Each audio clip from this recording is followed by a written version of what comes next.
Bismillahirrahmanirrahim. Assalamualaikum warahmatullahi wabarakatuh.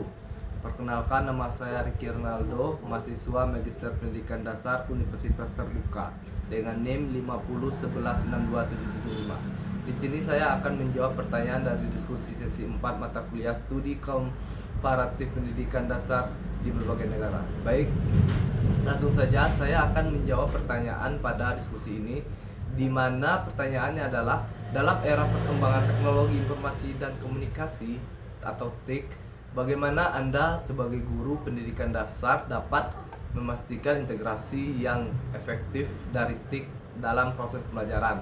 Sebutkan langkah-langkah konkret yang telah Anda lakukan untuk mendukung pemanfaatan teknologi tersebut dalam meningkatkan keterampilan, kekreatifan, dan pemahaman konsep siswa di kelas, serta sejauh mana Anda melihat dampak positif dan tantangan dalam mengimplementasi teknologi tersebut di lingkungan pendidikan dasar.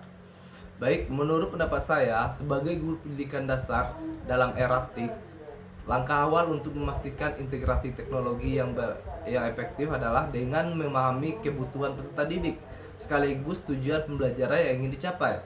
Teknologi tidak hanya berfungsi sebagai alat bantu, tetapi sebagai media pembelajaran yang mampu meningkatkan keterampilan berpikir kritis, kreatif, dan pemahaman konsep secara mendalam. Langkah konkret yang saya lakukan meliputi: 1. Merancang rencana pelaksanaan pembelajaran atau RPP yang mengintegrasikan pemanfaatan teknologi sebagai platform pembelajaran daring, aplikasi edukasi multimedia, dan sumber digital interaktif. Misalnya menggunakan kuis online untuk evaluasi cepat dan game edukasi untuk melatih kreativitas siswa. 2. Meningkatkan kompetensi diri selalu melalui pelatihan teknologi pembelajaran yang berkelanjutan untuk menguasai berbagai aplikasi dan metode pembelajaran digital yang interaktif dan inovatif. Pelatihan ini membantu saya mengelola kelas secara hibrid dan memanfaatkan teknologi agar pembelajaran tetap interaktif walaupun dalam kondisi jarak jauh. 3. Mendorong keterlibatan aktif siswa dengan memberikan proyek berbasis teknologi yang menggabungkan kolaborasi digital seperti pembuatan presentasi multimedia atau video pembelajaran yang menstimulasikan kreativitas dan kemampuan berpikir kritis. 4. Menggunakan teknologi untuk personalisasi pembelajaran, misalnya dengan aplikasi yang memungkinkan siswa belajar secara atau sesuai kecepatan masing-masing dan memberikan umpan balik langsung yang membantu memperdalam pemahaman konsep. Selanjutnya, untuk dampak positif dan dari penerapan teknologi di lingkungan pendidikan dasar terlihat dari meningkatnya motivasi dan minat belajar siswa. Media pembelajaran yang bervariasi dan interaktif tidak hanya membuat siswa lebih antusias, tetapi juga mengembangkan keterampilan literasi digital yang menjadi kebutuhan di abad ke-21 ini. Selain itu, guru dapat melakukan monitoring dan evaluasi pembelajaran dengan lebih efisien melalui teknologi.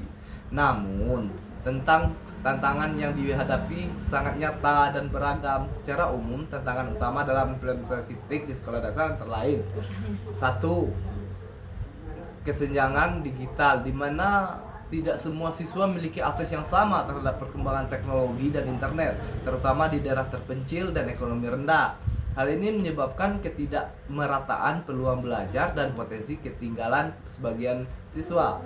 Yang kedua, keterbatasan infrastruktur, termasuk koneksi internet yang tidak stabil dan kekurangan perangkat yang memadai untuk mendukung pembelajaran berbasis digital.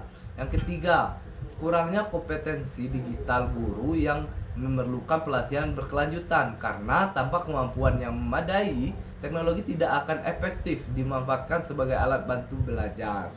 Yang keempat, resistensi terhadap perubahan baik dari guru maupun siswa yang lebih nyaman menggunakan metode konvensional, serta ketakutan terhadap perubahan budaya belajar.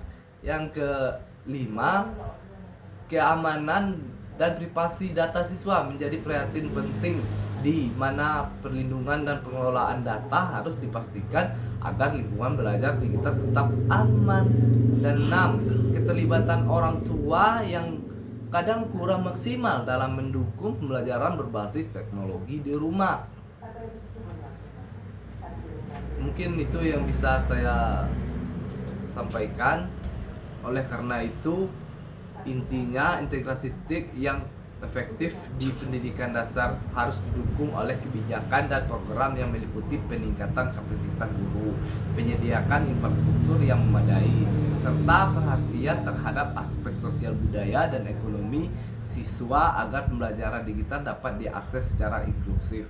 Jadi dapat saya simpulkan, teknologi membuka peluang besar untuk pembelajaran inovatif dan peningkatan kualitas pendidikan dasar. Namun tantangan yang ada membutuhkan pendekatan holistik dari guru, sekolah, orang tua, dan pemerintah untuk menciptakan lingkungan belajar yang adaptif, inklusif, dan aman dalam era digital ini.